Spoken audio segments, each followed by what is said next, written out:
Now, one thing that you can do as a weaver to create not only multiple panels in a piece, but create a nice border so that it looks integrated into design work is to add supplemental threads during your threading several inches out from your selvage edges that are weighted independently.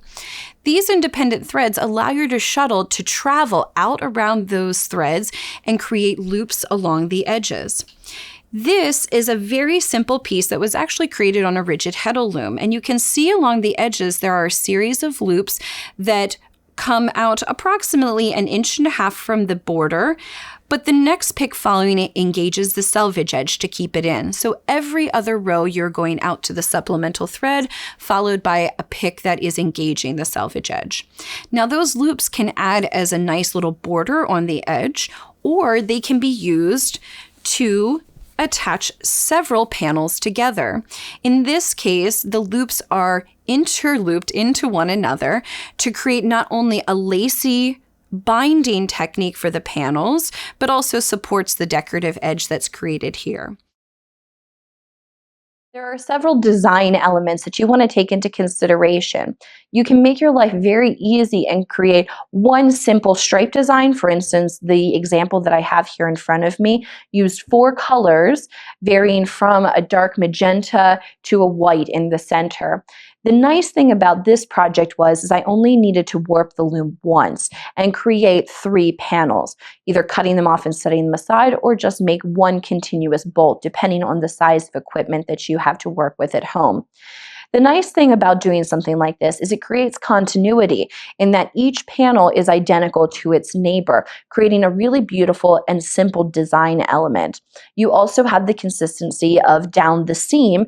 All of the loops are the same color, not distracting, and your eye tends to focus on the main design. Now, you have to sort of embrace this type of project and know that the loops and this no-sew attachment becomes part of the design itself. And actually, it adds a nice sort of lacy element to the piece that lacks in a lot of weaving that we do at home. In contrast to this one, I want to show you one that I just pulled off the loom recently.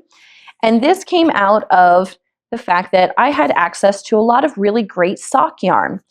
Each of these panels that you see in front of me was woven with the same size sock yarn, but from different manufacturers. And so it creates a very colorful, whimsical type blanket. And I can arrange these in any order that I like. The nice thing that ties the yarns together is that I chose colors that were all very brightly colored. I used the same weight of yarn, and I kept it consistent that all of the panels were the same width and have the same amount of loops on the selvage edges, creating continuity among the 3. And I could mix and match and move them around based on my interest. This is great if you have stash yarn at home that you're sitting on and you're just kind of sick of making another scarf. You can just warp your loom up, use up that single skein, and you've got a nice, simple panel that you can use for this project. The other advantage with some of these panels is if you do your math correctly, all of these panels that I've done here were done with 100-gram ball of yarn. So warp it up with the same yarn and weave with it, and you've got a nice, easy project. Sometimes people will choose to create continuity from their panels by warping 5 different pieces, but weaving with the same weft yarn. This also will tie them together very nicely. Use your imagination, but just have fun with it and use our general rule of thumb on how to piece the pieces together. Okay, I'm going to set these aside and I'm going to grab 2 of these panels and we're going to show you how to actually put the panels together. So grab your crochet hook and your panels, and here we go. In order to make this very easy on yourself, grab something nice and heavy that's going to act like an extra set of hands holding these panels down as you're working with them. In this case, I've grabbed a couple of extra books that I'm simply going to place on the edge of my scarves. And this is just going to keep it from sliding around on the table. Don't put them too close to the area where you're working because you do need some flexibility as you're moving those loops from one side to the other. Now, as a testament to not having to be a crocheter to do this. I don't crochet at all, but this is simply a tool that's going to be used to help manipulate these threads. Now I have in front of me several different size hooks, and I think for this project, based on the size yarn that we're working with, I'm going to use this middle size crochet hook. And you can either hit up a friend or you can pick these up very inexpensively at your local craft store. Now, I've lined the panels up so that you can see that they're butting right up against each other, and they're all the same size because I put my exterior floating selvage out at the same distance from panel to panel. Now, what you're going to do is isolate one of the loops. It does not matter if you start on your left or right hand side. It may depend on your dexterity. But you simply want to slide your crochet hook into one of the loops, then pick up a loop on the other side and lift your first loop over the second. Then we're going to repeat the process by going back to your right hand panel, slide it onto the crochet hook, and simply lift the first one over the second. Now we'll pick up a gray. And this is an overhand sort of lifting process. I spliced the yarn there. Come back and pick one from the right panel, the left panel,